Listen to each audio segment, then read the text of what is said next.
Well, howdy there, Internet people. It's Bo again. So, today we are going to talk about the news coming out of Iran, which is not the top news story dealing with the country right now.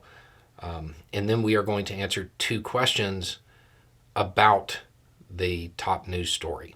And we're just going to run through it all real quick. And in some ways, they're kind of related. Okay, so what is the news?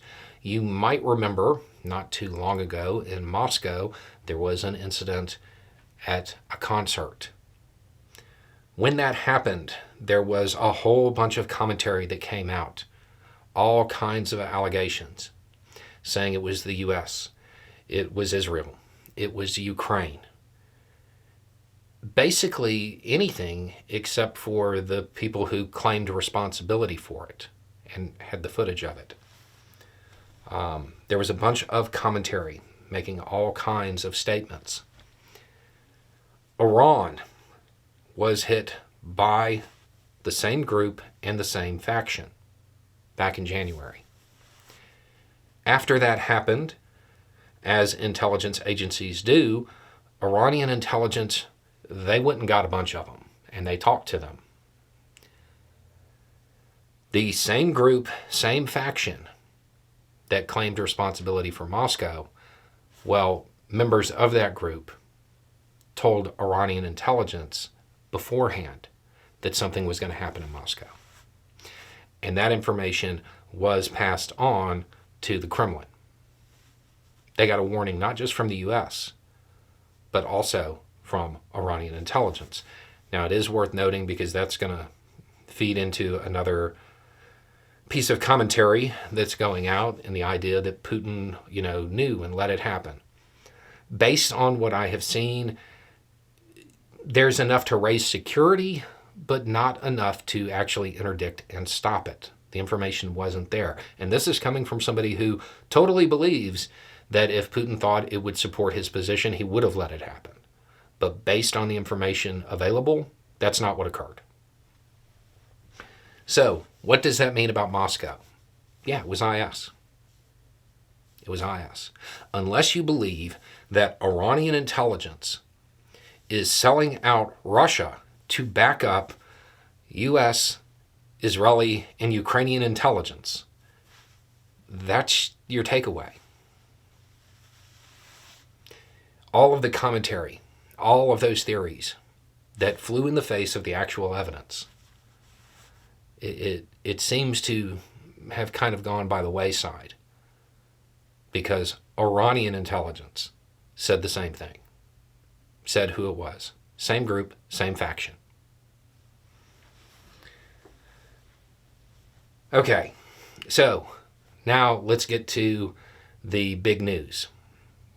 If you don't know, there was a hit on an Iranian consulate, and the assumption is that it was Israel. There isn't confirmation of that yet, but based on what's available, short of them also dropping pamphlets that said, yes, it was us, yeah, it looks like Israel. The questions that came in, one was, could this mean that the talks about Rafah went bad? The other is, could this mean that the talks about Rafah went well and this is part of a targeted package? The answer to both those questions is yes. We don't know yet. We don't know yet. Your most likely option is that it is completely unrelated. Just because of the tight timing, it was probably something that was planned beforehand. When you're looking at it, if you're talking about a targeted package supplied by the US that was going to be designed to disrupt command and control, would this be a part of it? One of the people that was removed through the strike was the commander of a unit whose whole gig is to supply non-state actors in the area. Yeah, the US would have done that. It seems unlikely that it was a US supplied package, not because of what it did, but where it happened. Generally speaking, the U.S. is not a fan of hitting diplomatic outposts. Not because they have some moral qualm with it. It's foreign policy. It's not about morality. It's about power. They don't want to open the door to having their own diplomatic outposts hit. They've had enough of that. If the exact same thing had happened a quarter mile down the road, it would be, you wouldn't have people saying it's unlikely that the U.S. supplied this. That's the defining thing there. But you can't say the information isn't there to say you're going to have a bunch of commentary on it, just like you had a bunch of commentary about Moscow. And it'll probably turn out the same way. You don't know yet. That information is not available. Generally speaking, operations conducted against diplomatic outposts are what the kids would call not a good look.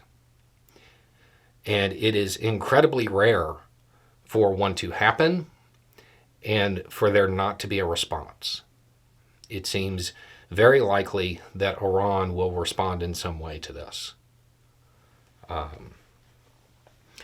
When information about how the talks played out about Rafah becomes available, I will get it out in the next video. Anyway, it's just a thought. Y'all have a good day.